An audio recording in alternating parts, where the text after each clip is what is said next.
Welcome to Beyond the Lines. I'm here at Wine Connection in Sukhumvit Soy 47. We have a great show lined up for you today. I'll be talking to American travel writer Joe Cummings about his life in Thailand. Joe's written numerous articles for magazines all over the world, several travel books, phrase books, coffee table books, penned many songs for his indie rock band that he still tours with. And I'm looking forward to getting some very interesting travel tips directly from Joe. So let's talk to Joe.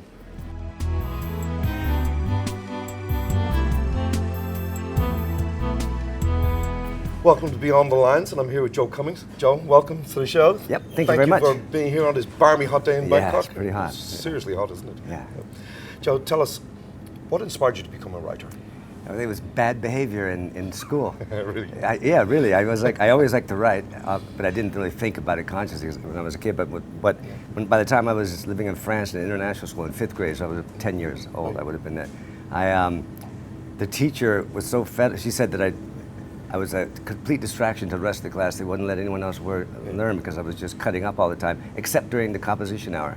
Oh, yeah. I would get quiet. So she took me aside like the first week of that year and said, how about I stick you in the corner and you just write. That's all you do is write the whole year, and I'll just grade you on that. You don't have to study any other subjects. Well, that's pretty cool. It was pretty cool. In school to recognize a talent at that early age. 10 years old, I wrote 23 short stories. Oh, yeah. My God. And silly short stories. Yeah, and several years later, you're still writing. Yeah. I'm sure you could go out for lunch and just sit down and write a short story. It's easy. It comes really easy to me. It was just kind of boring in a way. Yeah. But a great talent. How did you get from there to Thailand? After I'd finished college, I did my BA in Southeast Asian politics. Was kind of what I focused on. Political science degree. Can't do much with that. I had been playing music, as you know. Yeah. I've played music since I was a teenager. Yeah. So I just started playing in bands, and I was playing full time in the States on the East Coast. It was my early 20s at this point, and I got fed up with the music scene and said I wanted to change, and I kind of got spiritual. I wanted to study Buddhism, and I actually came here to study Buddhism. Political science to Buddhism. Yeah. It kind of covers everything. Yeah, really, I kind of just left political science behind. I've never even hardly given it and you another get thought. to travel. Yeah. And see the world. Yeah, that's what I wanted to do too. I felt like I was really in a really narrow place, at that point. Yeah. So I wanted to expand my horizons. So Yeah. that's how I. Fascinating.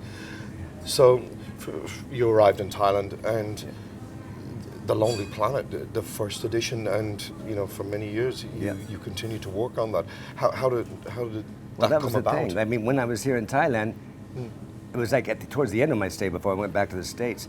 I was leaving Thailand actually. I was going to go to India and Nepal, and I went to a bookstore somewhere. I don't know where it was, probably Asia Books. And I saw this Lonely Planet guide, Southeast Asian on a shoestring, and I picked it up, and I hadn't seen it before. I was really impressed with it. I kind of used it then as I moved into. I used it going into Burma actually and Sri Lanka, and I was thinking, why don't they have a guidebook to Thailand? So I just pitched it to the owner, Tony Wheeler, and he went for it. Oh yeah, lovely. That was pretty easy. And then you started basically writing and travel. Where was can you remember one of the first destinations that you decided to write about in Thailand? One thing Tony Wheeler wanted as sort of an audition. He wanted me to write something about Thailand in advance, and then that's before I got final approval and in advance, the money. So I wrote about. So the first place I wrote about, I knew I had to find something that he'd never heard of, that most people never heard of. Yeah. I wrote about Got Si Chang, that little tiny island off Sriracha. I've heard of it, but haven't been there. Well, I wrote about that, which used to be an amazing place back in the late '70s. That's what I was saying. And now it's like kind of overrun with oil business and stuff. But it was that was it. Yeah. That was the first one. When you arrived here and you were writing about these places, did you speak Thai? Thais probably at that time weren't that proficient in English or even meeting foreigners, especially in those isolated locations. Yeah. No, I started. How did you manage to? Well, I joined the Peace Corps. Oh, okay. Yeah, and I took the Peace Corps language. It was like 3 months, 6 hours a day, for 6 days a week for 3 months, and that kind of got me started. It's like.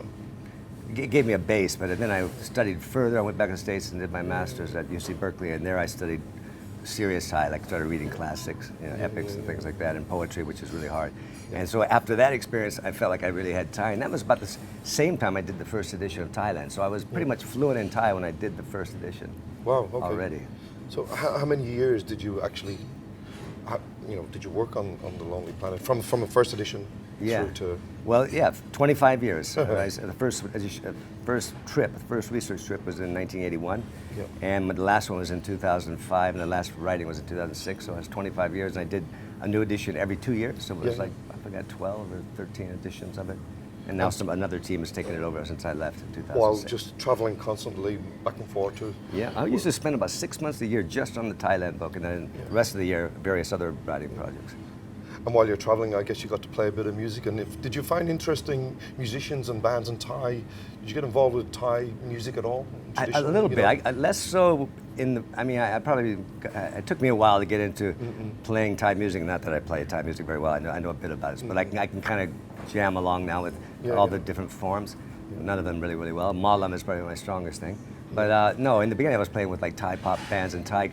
You know, country and western was really big in the early 80s. Yeah. And so I played with a bunch of country and western bands all up and down Sukhumvit back then. Fantastic. And then I lived in Malaysia for a short time too, in 84, 85, and they were really crazy about country music and blues also. KL was a big blues town then. There wasn't much blues. Because the indie rock wasn't around. There was no exactly. jazz fusion really. No.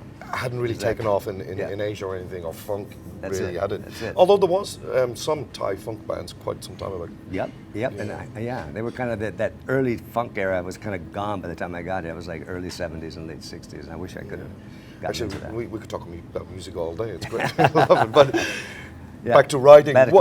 What keeps you fresh and creative? I mean, for so long, you've been writing for decades now. It's the travel. I mean, luckily, it was funny because I, obviously, from a very young age, writing was a passion, somewhat of a passion. It was a craft I developed early. Yeah. But I also really loved to travel, and it was like kind of miraculous that somehow at that they merged. But that wasn't planned. That was because of the success of Lonely Planet. Yeah. So then I started doing more and more travel writing. Started doing newspaper and magazine feature writing. Yeah. And so what's kept me going is the fact that I'm just always looking forward to the next trip. I still love to travel. That's still the best part of the job. The writing, I'm just like, it's got to be done. It's something you do. You got to collect the paycheck. Yeah, that's right. What's one of the most interesting articles you've written that you've more recently? Well, I have one in Travel and Leisure this month. Travel and Leisure Asia, the one that's based in Bangkok, but they do syndicate the articles in London and New York and Australia and other editions, India as well. Anyway, I did I pitched them. They gave me an assignment to go trek on Mount Kailash, a Kora. It's like a spiritual pilgrimage in far western Tibet, a very remote corner. Yeah. I don't know. Some people will know of Kailash. It's like sacred to Buddhists, Hindus, Jainists, and there's the fourth religion, the Bon religion, which is a minority religion there. And I'd always wanted to do it. I probably physically I should have done it like 15 or 20 years ago. I'm like at the upper age limit of being able to do it and survive. But, Trekking's tough.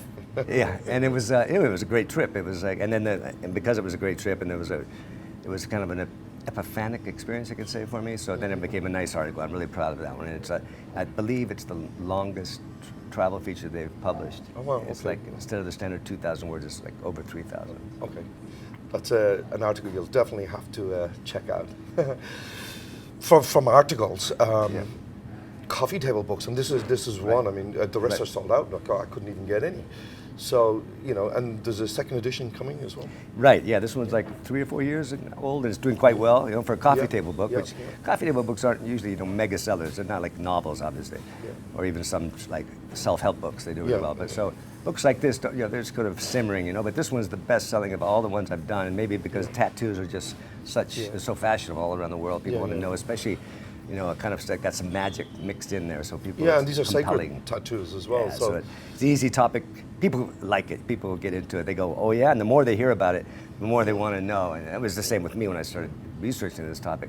And what these kind of books give me a chance to do, go deeper into these themes that normally I would just gloss over. It'd be like, one paragraph in Lonely Planet about sacred tattoos. Now doing a whole book on it. And that keeps me going too, by the way. That's really inspiring for me to be able to learn more about subjects I've always been interested in, but didn't have a real motivation to go deeper. But again, the paycheck. Yeah, well, of course, but it's also something you're passionate about and that you're interested in. But did you find it hard to find places that do it? Are they? There's very all over, or are they? Well, it's a lot more than you'd think. The funny thing is that once you get into it, you find out there's over 100 masters working in Thailand, but they're hard to find. You can't just like Google them and stuff. Even if you're writing in Thai, I mean, some of them are definitely making an effort to stay very, very quiet. And others, it's just not common knowledge because Thais themselves only recently started, I mean, of all levels of society, started recently re-accepting. It was kind of a renaissance of popularity in Thai tattoos among Thais. But it was considered black magic, a little kind of lower class for a while. And so for me to penetrate that world was really difficult. Really difficult. And interesting to be kind of brought into it and cover it. Yeah. And I'm sure there's some amazing photography in there too. Dan White, the late Dan White, he unfortunately about 2 years after this was finished, he had a brain aneurysm and just gone like that. 47 years old, but a magnificent photographer and very nice photographs. Wow. Yeah, very difficult, again, for the photographer, also a very difficult subject because things happen so quickly, you know, the rituals and everything, like you can miss a moment. It's just, you have to really be concentrated, photographer. Really focus on it. Yeah. Joe, how many coffee table books actually have you done? If you go on Amazon, I have a Joe Cummings author page. It has them all listed there. I think it's, if it's just straight coffee table books, you know, illustrated reference books, I think maybe a dozen. And then if you count all my titles that I've done from scratch, that include guidebooks, it's more like altogether about 40. And talking about temple tattoos, you actually have temple tattoo. I did at the end of the research. It took me 18 months to gather the research. 18 months and then the writing of it, and all over Thailand, Laos, and Cambodia, mainly Thailand. But I wanted to see what was happening in Laos and Cambodia. At the end of it, I felt like I needed the closure of getting one myself, because I refrained the entire time. I was like, I'm going to be an objective observer. You know? I'm not going to submit myself to the magic. And at the end, not only did I want one to kind of, you know, just have a souvenir, so to speak, but I was thinking, you know, as I said, it was really hard to get into that world. And I felt like, you know, there's a certain protocol in that world. And I think I probably violated that protocol more than a few times in the beginning because of ignorance. So I wanted forgiveness from that world, the supernatural world, in case there was some bad juju out there. This is actually suggested to me. So I got this one. And that is to evoke benevolent love and great personal favor from the world at large. Oh, that's really nice. And a lot of forgiveness with it, a lot of goodwill being projected. Hopefully. Tell me about your TEDx talks. Yeah, I was invited back a few months ago to the TEDx Chiang Mai, which is the fourth largest TEDx in Asia. It's really well organized. It's an Austrian fellow that does it. And they invited me to give a talk, a TEDx talk, and they let me choose the topic, so I chose this topic. And I didn't realize what I was getting into because we actually had to go through a training, like 1 month training leading up to it, and it had to be a script and rehearsals, and it was quite an involving thing, but I'm glad it came out well, and it was just released on YouTube. They videotaped it, and my 14-minute talk just came out like 2 days ago. So you can search YouTube, Joe Cummings, TEDx talk. Yep, it'll be there. Fantastic. Oh my God, I don't know where you find the time to get all this done. You've probably written a few songs, you know, while you were there hanging out. Definitely. Yeah, fantastic. Now you also wrote some Thai phrase books to help. I did. It's not just the books, but you know, to help people while they're traveling. I just saw one, actually, I could have bought it. I just saw one in this. They're still giving me credit on that one, even though it's been revised many times by other people. But and the groundwork that I laid is very much a part of the phrase book. Yeah, it was the first. It was the first Thai language phrase book printed in, for English speakers since like 1920s or something like that. Yeah, wow. So that was kind of fun, and that was a learning experience. I learned a lot about the Thai language doing it, obviously. I mean, as much as you think you know, there's always something more to know, and so. How have trends changed over the years in traveling, the way people travel? One of the things there's been a real diversification, or people are now. It's niche travel. People like focus on this. You know, it can be like golf travel or luxury beach travel, or it's like more. It's almost like the music business. All these new genres keep popping up, and it's the same with travel. Okay. And that's one of the things I've noticed: a diversification. Like travel suppliers are catering to those individual niche needs more than before. You just had a general person say, "Where do you want to go? Here's a plane ticket. Pack a bag. Yeah. Let's go to Thailand. Oh, here's a book. Great. Follow this. Yeah. So people generally have more of a purpose now. Another trend is that. It's shorter. I guess people have less time these days, but my impression is that people, where maybe say an average visit to a country might be 10 days or 2 weeks, now I think it's more like 5 to 7 days or something. Yeah, maybe people's attention spans are shorter also. Yeah, it could be. Yeah, and they're covering more of the world too, and more of the world is open. I mean, despite all the war and everything. But in general, like you can travel across Southeast Asia now by land borders, and you couldn't do that back in the day. Back in the 80s. That's right. It would have been too difficult. They didn't have infrastructures to actually get people to these places. Yeah. So I think that so people they're anxious to go to the next place on the list, maybe. Do you think it's the same with people actually buying hardcover books, reading books, as opposed to coffee table books, or e-books? Yeah.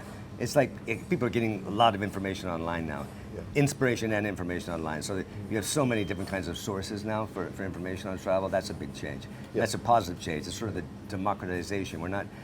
We're relying less on experts like myself and more on crowdsourcing the information, the opinions of other travelers. Of course, you can sometimes go wrong on that. It's not like that's right. not the most, information might not be the most reliable, but at least it gives you extra. You can read a guidebook too, and then also get the opinions of people traveling. Yeah, I just noticed more recently that people are more reliant on or using reviews, right? TripAdvisor and all that sort of stuff to actually take with them as their new Bible to travel in. I did the same. I use a lot. I use TripAdvisor and other online forums. There's some great information in there. Joe, you've been in Thailand 25 years, and I know quite recently you had the honor to work on a very prestigious book in Thailand. Not many people get to be part of something like this, but King Punipama Dulyadet's more recent book, A Life's Work. A Life's Work, that's right.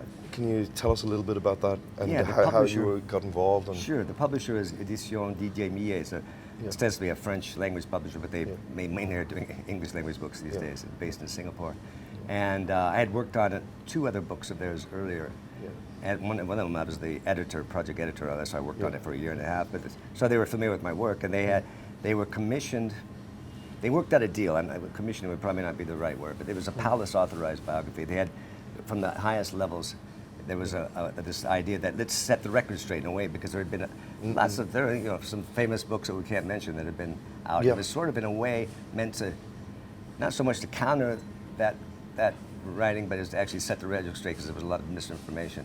So I was invited. I was one of 6 authors on that book, and the topic they asked me to write about was the King's music, which for me was like really an honor, and because I'm a musician, it was like so interesting to find out. He has a huge body of music too. 44 pieces, 44 compositions, including stuff he wrote for Broadway plays, Broadway theater back in the late 50s, and so a really amazing grasp of composition. He's an incredible saxophone player. His knowledge of music. I was able to interview several of the people in the older members of his band, as well as more recent people that have, when he was still very active, when the King was still very active, that people had been jamming in Hue Hin in the palace, and I got a lot of. We used to hear about those sessions people would fly into, and that he would, that he admired, and that he would love to jam with, and he can really play. He would, and he devoted a lot of time to it. I mean, a lot of he had his very busy royal schedule. He would still find time to have an all-night jam session. Incredible. I wish I'd have been part of one of those. What a great honor. Incredible.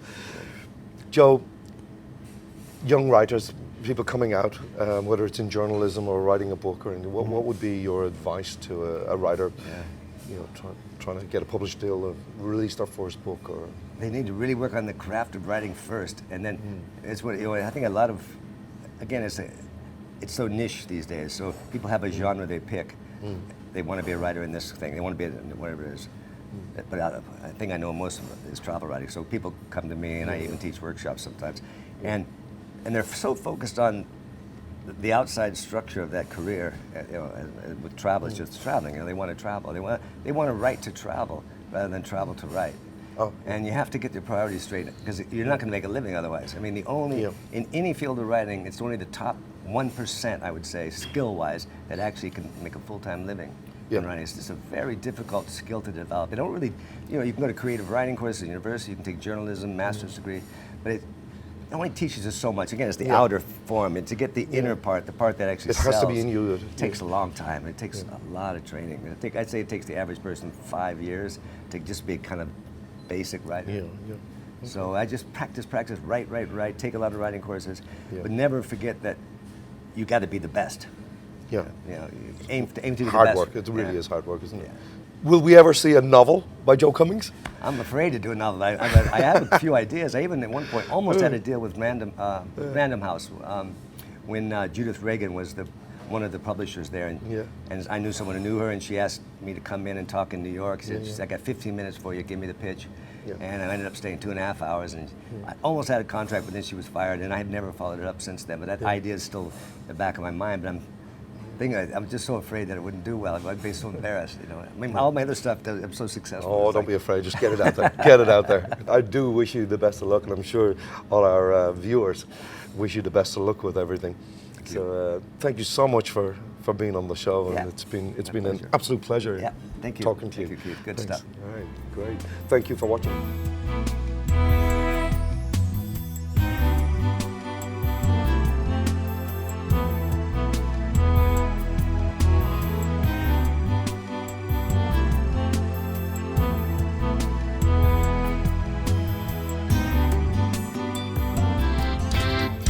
เปื่อนโจมมักกินเหล้า